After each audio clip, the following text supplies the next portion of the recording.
house, and I was telling that there is at least one proof that freedom of speech exists in Russia, and that proof is RBK. It still exists, and it's not under attack, it's not threatened, and they are producing very good investigations. So I would just can I answer directly? So it's hard to say they're not under attack because they were 2 years ago. Okay, sorry. Yeah, 2 years ago, they were not under attack. After that, they are destroyed. Actually, they are not under attack now. But you know, it looks like I really don't know why was that attack. We know that it was explained that that's inside Kremlin. The internal explanation was that that's dangerous to have that media before the Duma elections. They are too bold. Okay. What were the consequences? The main task for Vyacheslav Volodin was to persuade President Putin that the editorial team has to be fired, and that was not that was hard because Putin doesn't like scandals. He doesn't like that like it happened to NTV in year 2000 when there is a strike of the most famous journalists. He doesn't like that. He wants everything to be legally and quiet. As he says in Russian, "Комар носом не подточит." I don't know how to translate it. But the operation against RBK was not that required. It was illegal, but that was a huge scandal. So Volodin had to persuade Putin that it's necessary to destroy RBK. And the only argument was that RBK is dangerous for Putin's family. That was all because of the investigations about his daughters and his son-in-law. That was a long way. They started publishing investigations about Mikhail 2 years before. First, they tried it in a very delicate way, and it was okay. Then other media started writing about that, and it was okay. Then some tabloids started publishing investigations about ex-Putin's wife, and it was okay. And then it was like a snowball. By the end of the previous year, everyone was publishing articles about Putin's daughters. The New Times, the perfect example of one of the symbols of Russian independent journalism. Yeah. They published an article with photos of the house where Putin's elder daughter lives, and just her home address. And everyone were surprised how bold they are. It's very dangerous for the personal security of Putin's daughter to publish her home address. But it was okay. Only RBK was punished for starting that process. Probably, we don't know. We know that Volodin used that explanation to Putin. He persuaded him that RBK was dangerous for the personal security of Putin's daughters. What was the real meaning of the attack against RBK? Was it against RBK, or it was like a leverage to Mikhail Prokhorov? Was it probably the way to convince Mikhail Prokhorov to spend some money on the electoral campaign. As we remember, at the same time when the owner of when the editorial team of RBK was fired, the investigative committee came to several companies, or the owner, Mikhail, and started research, and then took some documents, and they were they started official investigation of different companies that belong to the same owner. And then it all stopped, and then we probably know that Prokhorov started financing Party of Growth. That was a perfect spoiler, useless but very effective on Duma election. So we really don't know, was it about freedom of speech? Was it about really RBK, or it was about money spent on the electoral campaign? We don't know. Maybe no one cared about freedom of speech. Maybe they only cared about money. One question back here in the back. The question is, as far as I know, you use a lot of open sources, like old articles or interviews during the work on your book. Did you have any problems with the reliable sources or some interviews on your book? Problems with the reliable sources. Maybe when you need to verify some information to. Oh, I spent like 7 years checking the information.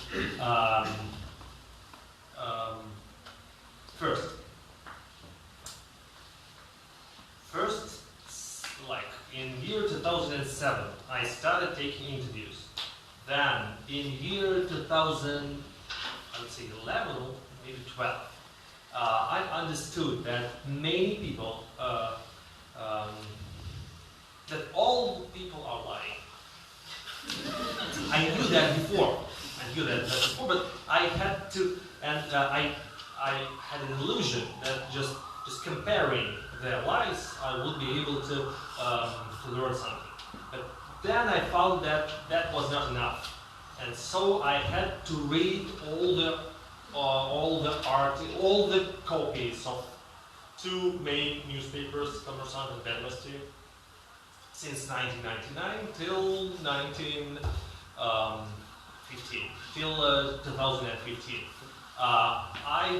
I did it to make the precise chronology of all the events that happened day by day.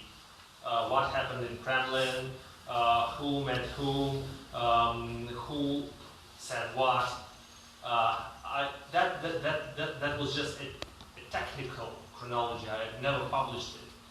That was for me just to check when people are lying deliberately, when they are inventing something that never happened, or they are just close to the original chronology.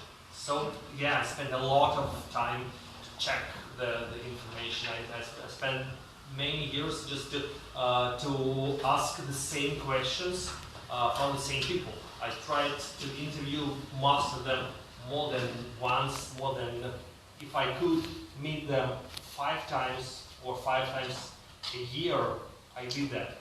If I could ask the same questions in a year, I did that because I noticed that if the person tells me the same story with the same words, that means he's lying. He just repeating the anecdote he has learned by heart. What was the most complicated issue?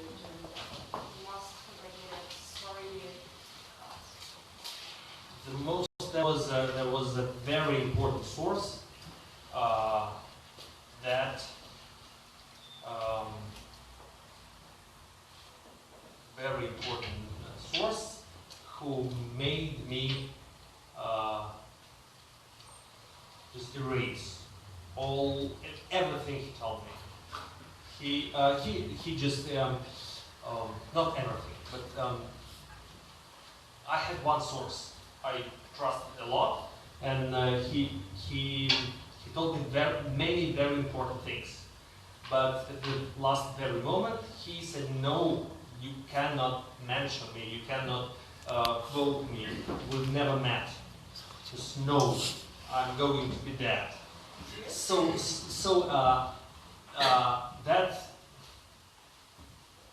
that was I could use the information he was talking about if he was like the second source, if he was not the only one. But I could not use the information about himself, because all the stories only he could tell me I could not use. And I had a lot of very good stories.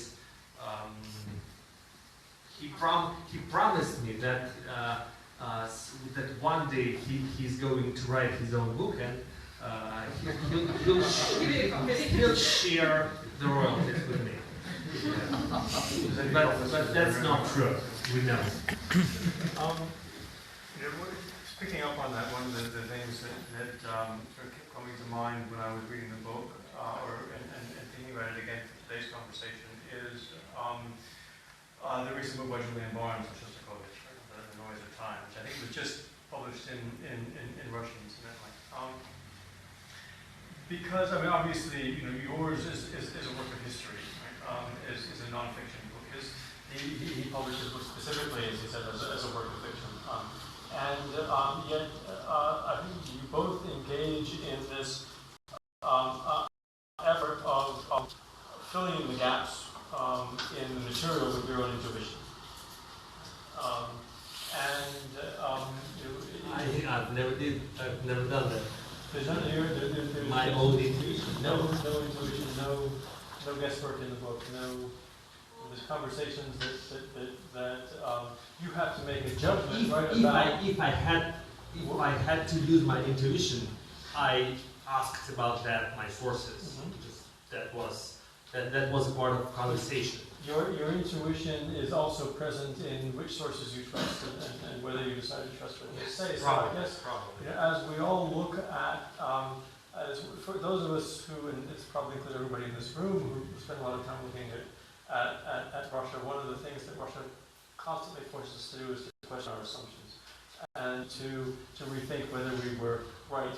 You know, last night when we thought about something, and the next morning when we get up and read the newspapers. I wonder, looking back on the book now that it's in print in multiple languages and is sort of becoming quickly part of the canon. Students are reading it and teach it in classrooms, and it's changing the conversation.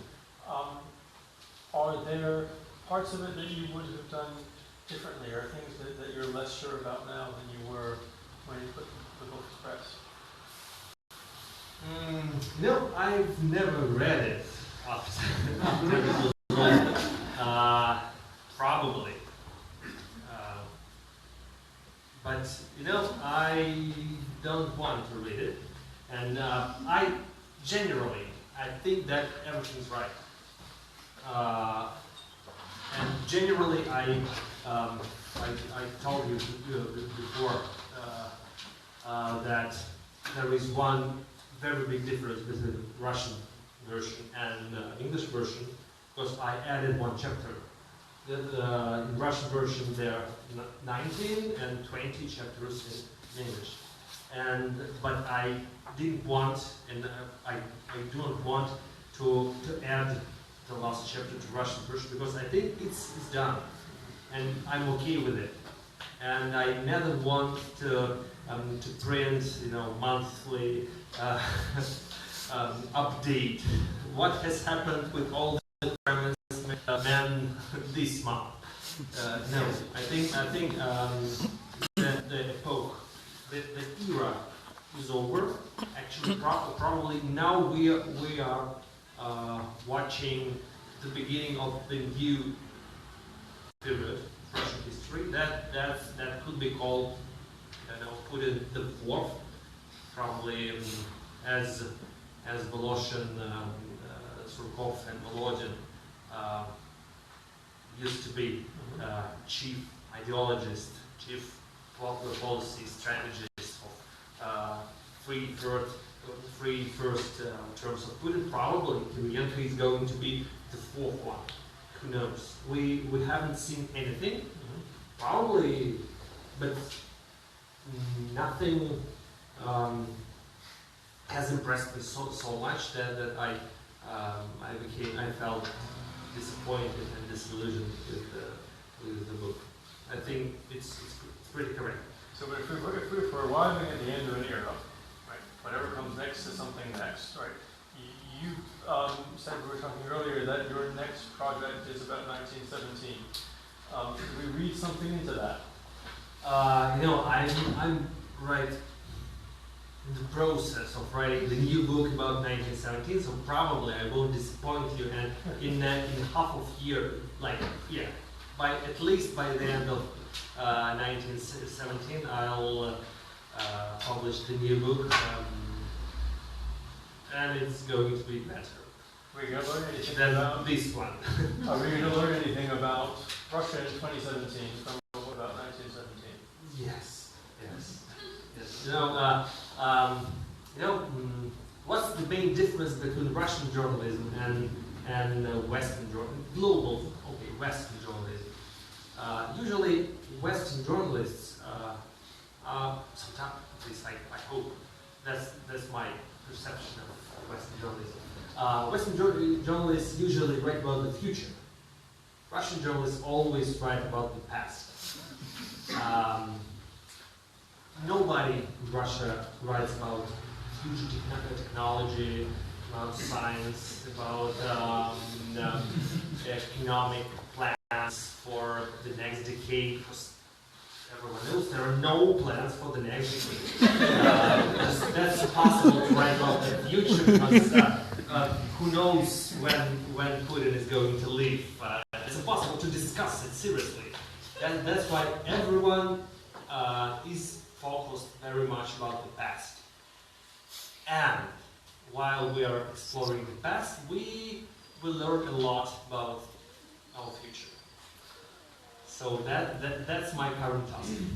Well, on that note, we'll have to have you back in a year or so to talk about 2017. Okay. I have no watch. I have no idea how we're doing on time. It's 8:08. 8:08. We have a little bit of time. Yeah. Why don't we take, I've seen three hands, why don't we take all three hands together and then use that to wrap up. So we'll start in the back and then we'll go forward. Yeah. Actually, I had two things, if I may. One was that you said that Kirilenko you see as the new strategist now. I guess he's perceived as relatively liberal. Do you think that points possibly to some sort of liberalisation, or is that not possible? And the other is, what do you think? I mean, the government budget is getting a lot tighter. What do you think of the implications of that and cuts in social spending for the way the system works? We'll just collect them and then next. Yeah. Okay, my question is very different. It's going back to the revolutionary theme. That if you think there are any parallels between now and the revolutionary period. Yes. Clem and Oliver both asked two of my questions. What does 1917 tell us about 2017? Because you said it does, so we want to know what it is. And then on the economic issues going forward, how do you think Putin is going to respond to this? People are talking about how we moved into an era of stagnation, the stabilization funds are being exhausted, there doesn't seem to be any prospect for replenishing the budget from high oil prices anytime soon. So how does he deal with mounting social pressures as the 40% of the population that depends on the government budget is seeing less and less of that budget over the next 2, 3, 4 years? Does he try to embark on reforms, or does he try to keep the system going that he has right now? My other question was, I know you were finished with this book, but you did say in this book, if you were writing another chapter, it might feature Nikolai Patrushev, who seems to be a man of the current time. Can you talk a bit more about Patrushev? You talked about the connection with Crimea, but how do you see his importance growing, and where do you see that leading, especially in the context of liberalizing the economy versus Patrushev's view of the world? So now we're into the easy questions. Yeah, just we've got 5 minutes. Yeah. I think no one thinks that Kirienko is the symbol of liberalism. Yes, he used to be the leader of the party that was called Union of Right Forces, and it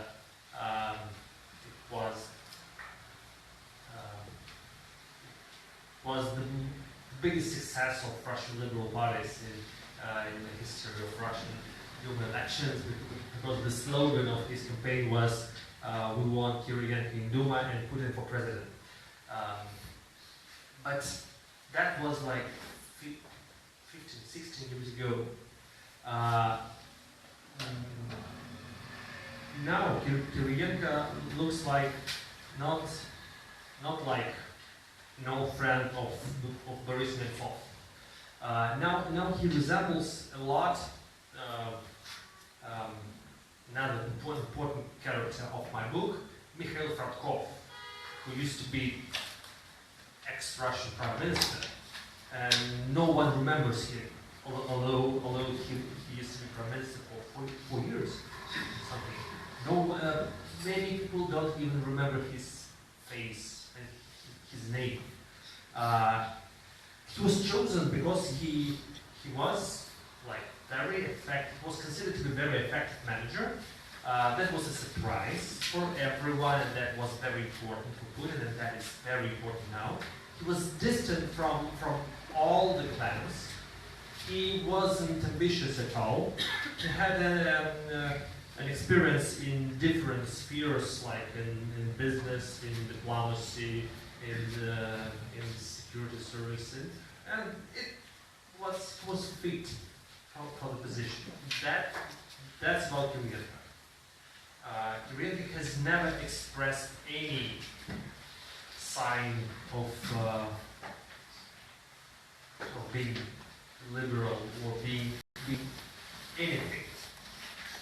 He was running the company, the least transparent state-owned company in Russia.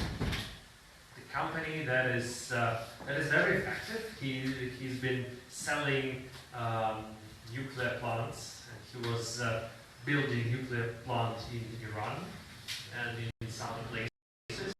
We know almost nothing about what was he doing. But yeah, we know a lot about Yakunin. Yakunin is not there. But we know nothing about Kirienko, and I think Putin appreciated that style, that low profile of Kirienko. So, and I suspect that he's going to keep that low profile, unlike Volodymyr did.